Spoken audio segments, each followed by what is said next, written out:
আমাদের কিচেনে আমরা যত রকম সস ব্যবহার করি তার মধ্যে টমেটো সসটা হলো সবথেকে বেশি প্রয়োজনীয়। আর সেই সসটাই যদি আমরা হেলদিভাবে বাড়িতে সুন্দরভাবে বানিয়ে নিতে পারি কম খরচায় কম উপকরণ দিয়ে, তবে তো ভালোই হয়। আর টমেটো সস বানানোর জন্য এটাই হলো উপযুক্ত সময়, কারণ এই সময় টমেটোর দাম একদমই কম, 10 টাকা 15 টাকা কিলো। তো আমরা কিন্তু অনায়াসে কম খরচে অনেকগুলো সস বানিয়ে ফেলতে পারি বাড়িতেই। আর এই টমেটো সস বা কেচাপ বানানোর জন্য যেটা প্রয়োজন সেটা হলো লাল লাল টমেটো। তো আমি এই দেখো লাল লাল টমেটো নিয়েছি 1.5 কিলো মতো, সেটাকেই আমি কেটে টুকরো টুকরো করে নিচ্ছি।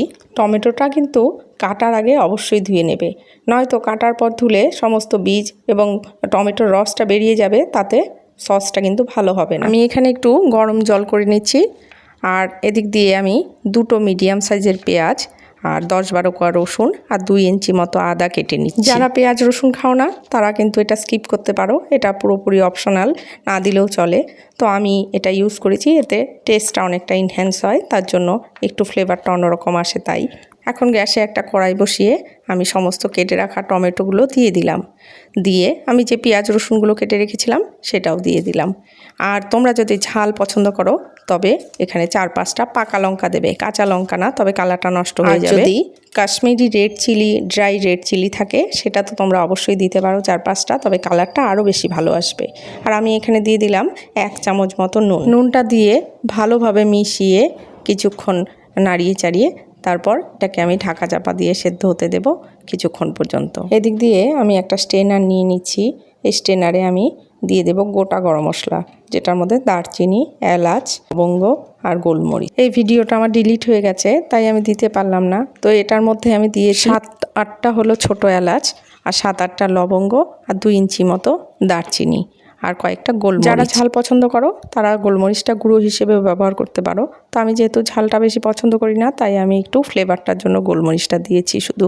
আর এরকম স্ট্রেনার না থাকলে তোমরা একটা পুটলি করেও এটা দিতে পারো। এই দেখো আমার টমেটোটা সেদ্ধ হয়ে গেছে, এবার আমি এটা নামিয়ে ঠান্ডা করে এবার ব্লেন্ড করে নেব।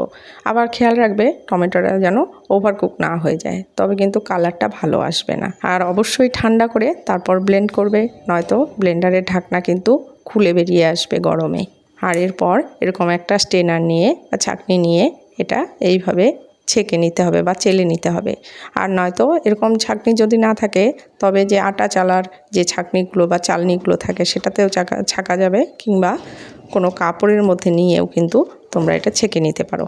এই দেখো যে দানাগুলো আর যে টমেটোর খোসাগুলো আছে সেগুলো কিন্তু এরকম সুন্দরভাবে আলগা হয়ে যাবে, বেরিয়ে আসবে, একটা স্মুথ পেস্ট তৈরি হয়ে যাবে, নয়তো এর মধ্যে কিন্তু দানা দানা থেকে যাবে।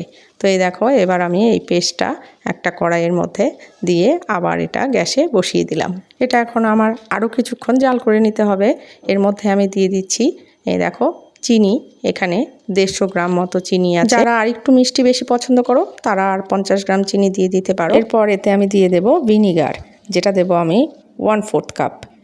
এই দেখো, আর এটা টেস্টটাকে বাড়ানোর জন্য দিচ্ছি 1/2 টেবিল স্পুন মতো বিট নুন, দিচ্ছি 1/2 টিস্পুন বেকিং সোডা। এটাকে অনেকক্ষণ পর্যন্ত ভালোভাবে জাল করে নিতে হবে, এরকমভাবে নাড়িয়ে চাড়িয়ে অনেকক্ষণ পর্যন্ত। আর অবশ্যই ভিনিগার ইউজ করবে, এখানে কিন্তু তেঁতুলের কাঠ ইউজ করলে হবে না। ভিনিগার ইউজ করলে এটা টকটা একটু বাড়বে, যেমন সেরকমই এটা শেলফ লাইফটাও অনেকটা বেড়ে যাবে, প্রিজারভেটিভের কাজ করবে। এটা আমরা যেহেতু প্রিজার্ভ করে রাখবো কিছুদিনের জন্য, তার জন্য এটার মধ্যে কিন্তু অবশ্যই ভিনিগার ইউজ করতে হবে। এই দেখো আমি প্লেটে নিয়ে দেখলাম এটা কিন্তু এখনও জল বেরোচ্ছে, তাই আমি আরও কিছুক্ষণ জাল করব। এই যে দেখো আমি আরও কিছুক্ষণ জাল করে এবার এটা হয়ে গেছে।